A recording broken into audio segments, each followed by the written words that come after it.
Hey there, welcome to our AP Legal Zone podcast, brought to you by AP Lawyers. We are your top fix for all weekly law updates, including family, immigration, wills, and estates law. Just a friendly reminder, we are not your lawyers, and everything contained in this podcast is for entertainment purposes only and not to be construed as legal advice. Be sure to subscribe to our podcast so you can stay connected with any updates and get notified about our new episodes.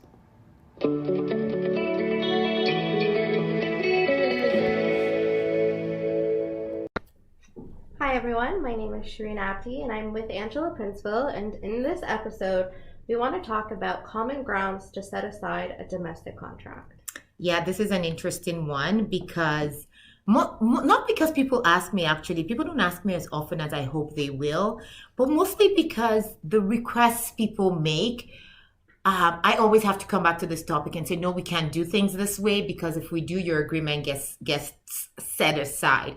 And this is one of those things where it's completely of no benefit to us. And I tell people, we've drafted your contract, we've done what you asked us to do, but we want to make sure that what we've done for you holds up in the long term, right? Yeah, and that you're aware that there are certain circumstances someone may attack the terms of your agreement. Let's be honest, Sherine, we're lawyers. People could always attack your separation agreement. But there are more often than not real circumstances that would give rise to that. So when we draft our agreement, we have that in mind. We know that our esteemed colleagues would always find a way to try to poke holes in your agreement. And, all someone has to do is have, buyer's remorse of some sort. And now they're looking at changing the terms years later when they've probably gotten the benefit of it, or you've just moved on with your life. So anyway, to avoid that from happening, we take certain precautions. Nothing's ever 100%, but at least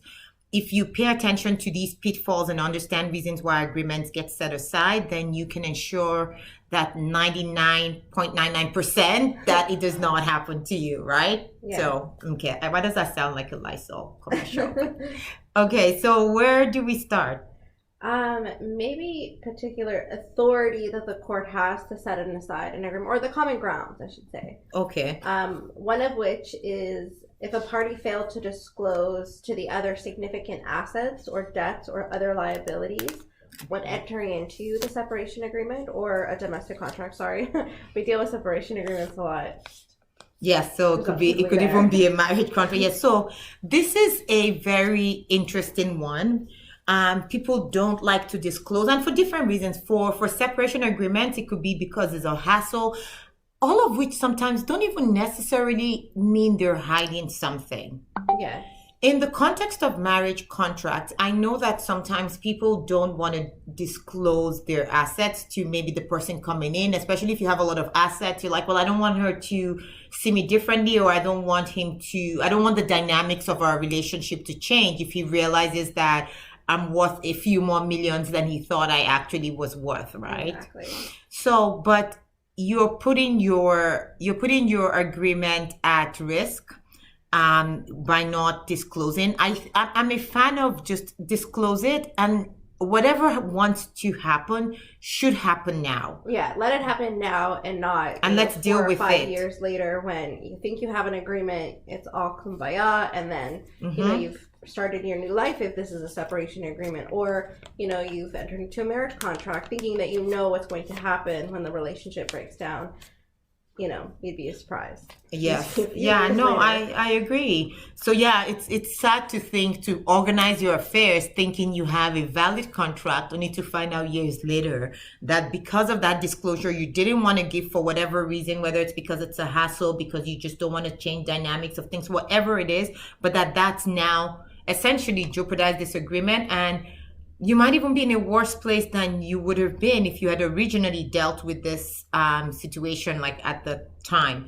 Having said that, there are times where people still don't want to disclose. So what we do is we make sure that we include in the agreement that both parties are consenting to that, they're fine with waiving disclosure, and that they would not rely on that as a ground to set aside the agreement. Yes, and that, if they have, lawyers involved, that they've drawn their attention to this section, that ideally, they can't rely on lack of disclosure to set aside the agreement or Yes, so that's really the best you can do. So regardless, I mean, the best way is to disclose and disclose fully and completely. Otherwise, we wouldn't just be silent on it. We would make it clear that the other party would not rely on your lack of disclosure as a ground to set aside the agreement. So, okay, so at least if we have that kind of, if we put that provision in there, it kind of protects you. The hardest, we can't protect you if you tell us that you fully disclosed and then you don't, because we might actually stay. So if we know you guys are not exchanging disclosure, then we will put in provisions to make sure that lack of disclosure is not a ground to set aside your agreement. But if you tell us you fully disclosed, but you've actually not fully disclosed, we're going to be saying in the agreement something along the lines of, you fully disclosed. This is another place where kind of kitchen table agreements, come in place, because nobody says anything about disclosure, and then they just kind of are like casual about it. Or and it's then like mere disclosure, like few assets, this, but, and I want to like preface this by saying it has to be significant, right? Like it can't be like, oh, you didn't disclose $24 you had in your checking account. Mm-hmm. Like that's not going to be the reason your agreement gets set aside. And if it is, then I have more problems with that. But ideally, like it needs to be somewhat significant that if you had known about its existence, you most likely would have entered into different provisions or whatever the case may be. Mm-hmm. But an example, I want to be specific with an example here. So, and I know we seem to be hammering on this bit about financial disclosure because it's one that's very problematic for our clients, and it's one of the most common grounds why agreements get set aside. And so that's why we keep hammering on it, and we recognize that it's hard to put together financial disclosure and all of that. We get that, but we just want to do it right. So let's take the issue with specific assets. So pensions, for example. People would often come to us with a pension statement. So let's say a pension statement might just show contribution. So no, the defined contribution ones, let's say, or defined benefit ones might just show that X would get $60,000 a year when he retires. And then they just, between themselves, X and Y are making an agreement, and they agree that, okay, yeah, I have disclosure on the pension. No, you really don't. Because if Y turns around years later and says, well, I had no idea this pension was valued at $1 million, because it's for some pensions, for you to get $60-something thousand a year, that pension is probably valued at over $1 million. Mm-hmm. So if you don't, the amount you get at the end of your service or whatever, when you're eligible for your pension, is not the same as the actual family law value of your pension. Yeah. So that is why, if we're representing you, we would say if Y says she wants to, give up her rights to your pension, we still want you to value it. We want her to see that this pension is actually worth $1 million, and let her say now that she doesn't want any part of it, or if she wants a part of it, let's deal with it now, rather than in the future, right? Yeah, and potentially, if someone's very adamant that they don't want their pension valued, so long as we're disclosing that there is a pension, the value of such pension is unknown. It's not, they have understood that they can apply for a pension valuation, but have refused to do so or don't want to do so. So long as it's specified, but you don't want to be putting an inaccurate figure. That's what I was going to say. I've actually seen people say his pension is valued at $60,000. And then we'll see a pension statement and we're like, no. Yes. So this needs to be valued. We don't have a value. $60,000 is not going to cut it. We could add that as part of disclosure, but you want to make it very clear that you've not applied for your pension to be valued. You're satisfied that you don't want a pension valuation, and so on. Yeah, exactly. So anyway, that it's important to do disclosure if you don't want your agreement set aside. So what else should we, let's take another big one, the independent legal advice. Yeah, so if a party did not understand the nature or consequences of a domestic contract, that's another common grounds. The way to get around that is for making sure the other party goes and gets independent legal advice. I like to think about understanding and independent legal advice as kind of two different things, because sometimes someone may actually just I just take understanding for the plain, like, reading of what it is. Like, I just really don't understand the words that are on this page, but which is not uncommon for our lawyer drafted agreement. So people just don't understand the words. Yeah. But let's say people get together and they draft something. One person might have a stronger command of the language. Just imagine if we were drafting something between ourselves and we're giving it to somebody else. It might not have a lot of legalese in it, but maybe the level of language you're using and things like that might be different. So, and someone just signs that, and then later they find out that it's really not the way they thought it would. It wasn't drafted, or the way they interpreted the agreement was probably exactly the opposite of something. Yes. And even when, I draft agreements and then I review them with clients, like, they're surprised too by the effect of some of the provisions, but we make sure we go through them. But I'm not surprised that happens. Yeah, so some people just don't understand. And again, it comes back to when you're drafting agreements, if you choose to draft agreements yourself, it shouldn't just be the understanding, the plain words of the agreement and both parties' understanding should match. So you shouldn't say, there shouldn't be any confusion. I shouldn't be able to read a line and then it be open to interpretation differently, because sometimes people would be like, she knows what I'm saying, or he knows what I mean. Like we don't want to have to know. Like a text message of someone saying, yes, I know that I'm going to be entitled to spousal support for the next 10 years, but then the agreement is saying they're offering a release of spousal support, so no spousal support. Yeah. There shouldn't be such a contradiction between the party's intention and what the agreement actually says. Yeah, but the independent legal advice component that I think of is actually not just understanding the plain words that are written on the page, but the legal consequences of everything that you put down. And I like the example you just used earlier, actually, with the releases, because that's a big deal. People do not realize how big a release is. Yes. You're essentially saying forever and ever, I'm not going to come back after this person for support. Firstly, there's no limitation periods on support. So if you're the payor, that's kind of bad news, because it doesn't matter. The other person can always come back for support. There's no time limit to when they can come. Granted, the longer it takes for them to come after you for support, the more likely you can argue that they must have established some kind of self-sufficiency. But point is, you're on the hook for that whenever, except you actually have a release. So if X and Y are in agreement that there is no spousal support, I don't want spousal support from you ever, then let's put it in writing, right? Yeah. It needs to be in writing that it's a release. On the other hand, as a lawyer, if I don't want to grant a release, but I feel like, okay, someone didn't do well. We had a pandemic year last year, so they don't have money to pay spousal support, but there is entitlement and businesses picking up and they might have some money, then I could choose to be silent on spousal support.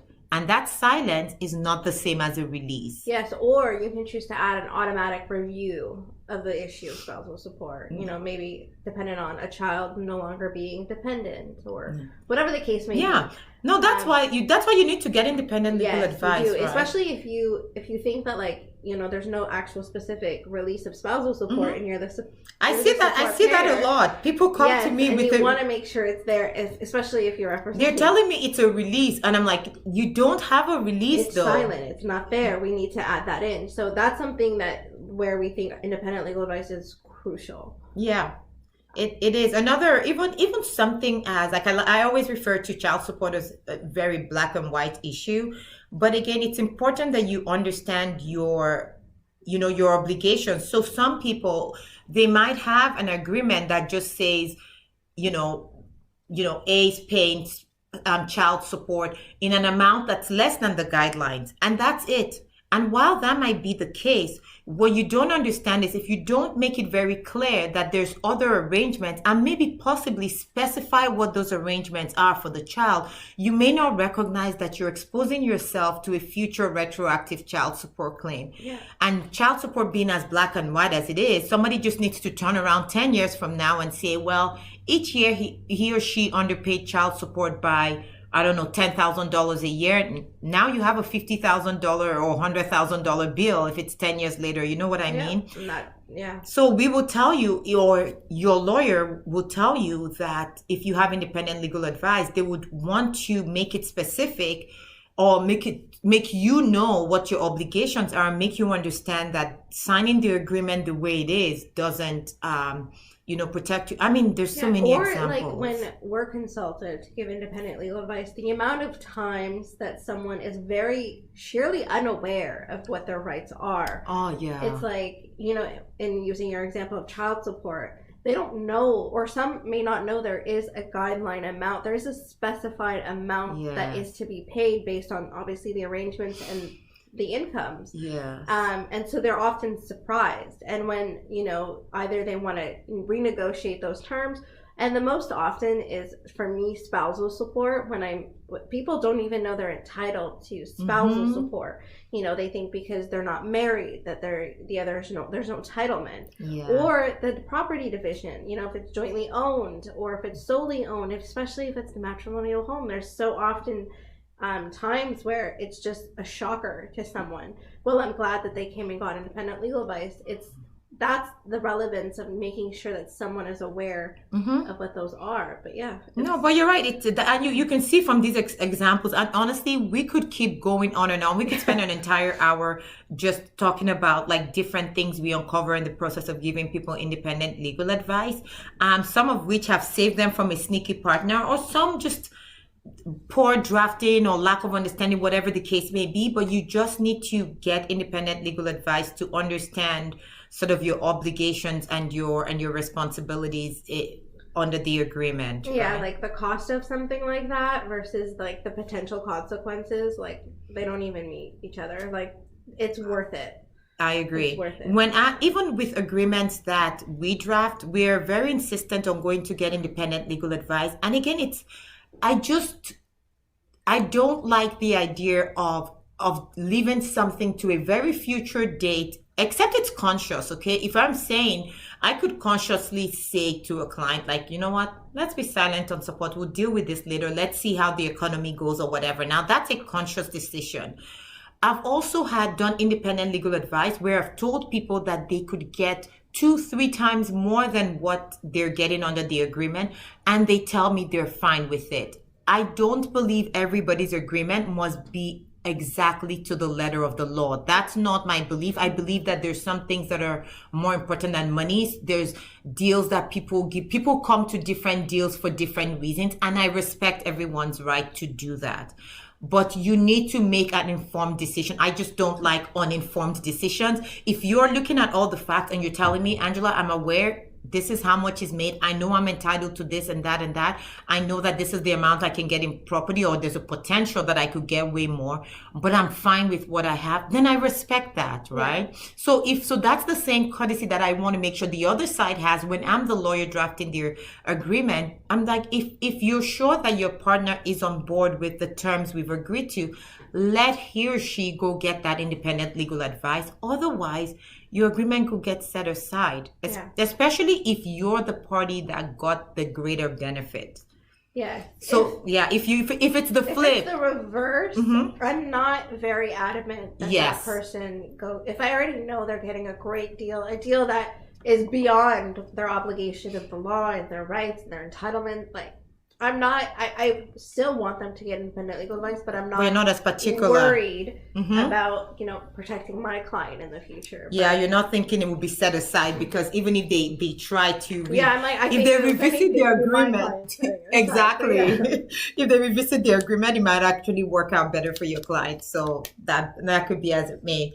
Okay, so there's other reasons under the common law why agreements get set aside.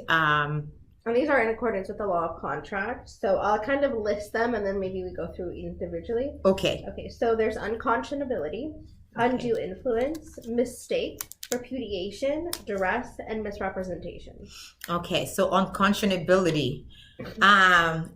So it's been defined as something that's shocking to the court, and not a lot is very shocking to the court. I know, but like maybe think of maybe a 1-year marriage, And You're trying to find a shocking scenario. I'm trying to find a very shocking. Well, something I would perceive to be shocking. A party the pair making maybe $20,000. The other party, making more, but then the lower income spouse maybe paying the other an absorbent amount of spousal support per se.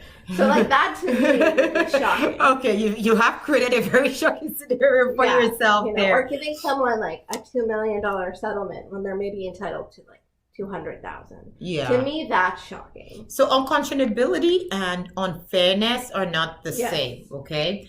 And just again, everything would be case by case. Just on a general level, it is a ground on which you could set aside the agreement, but just bear in mind that it's not it's a huge threshold to meet, is what I'm trying to say.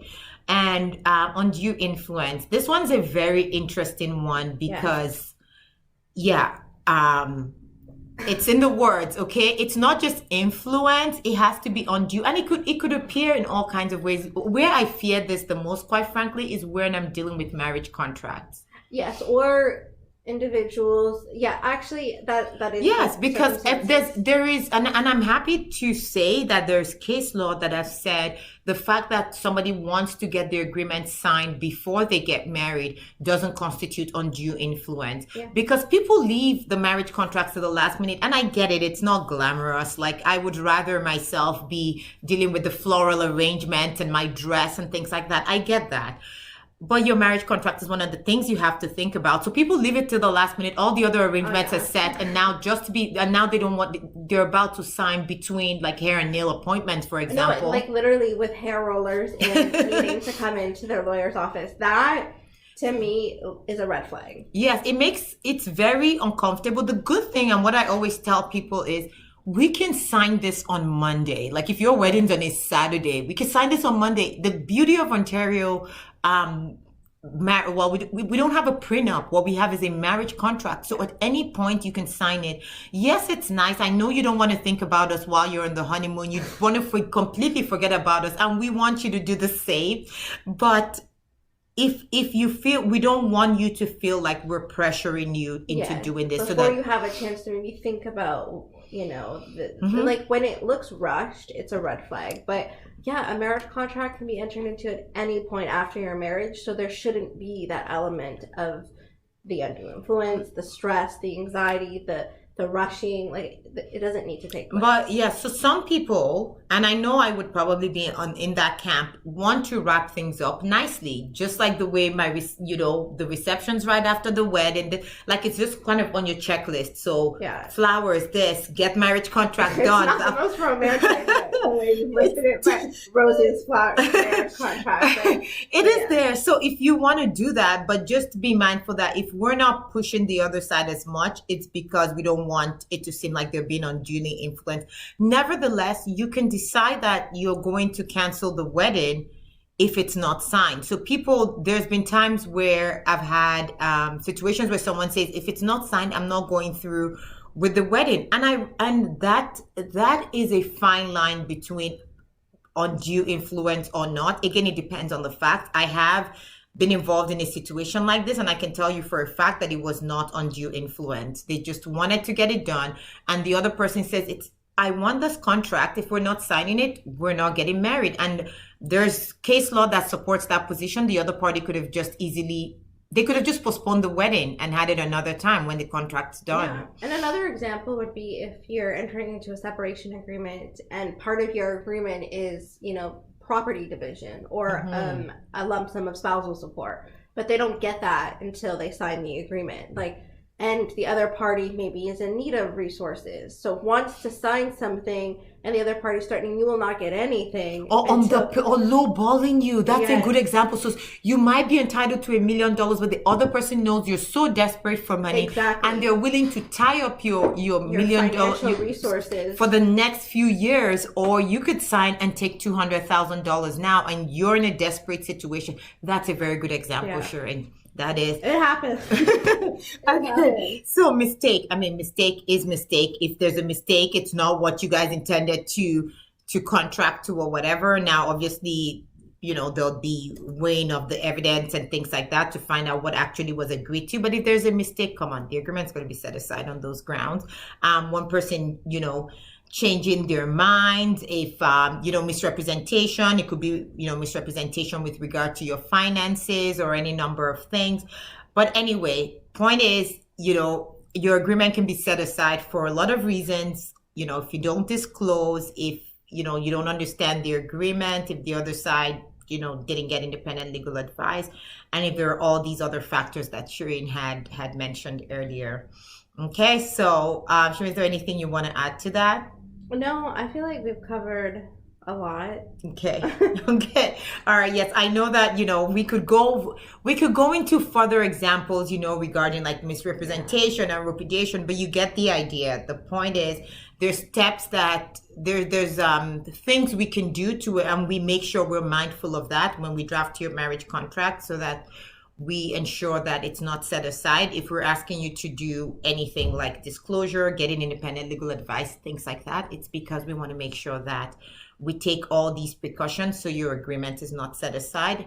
And if for whatever reason you're doing your agreements yourself, just make sure that you keep these thoughts in mind, and make sure that you have a binding agreement that stands the test of time. Yes. All right, everyone. Thanks for listening. And until next time, bye for now. Thanks for listening and joining us in the AP Legal Zone. We hope you enjoyed this episode. You can find more episodes by searching AP Legal Zone on anywhere you watch podcasts. Be sure to subscribe to our podcast today so you can stay connected with any updates and get notified about any new episodes.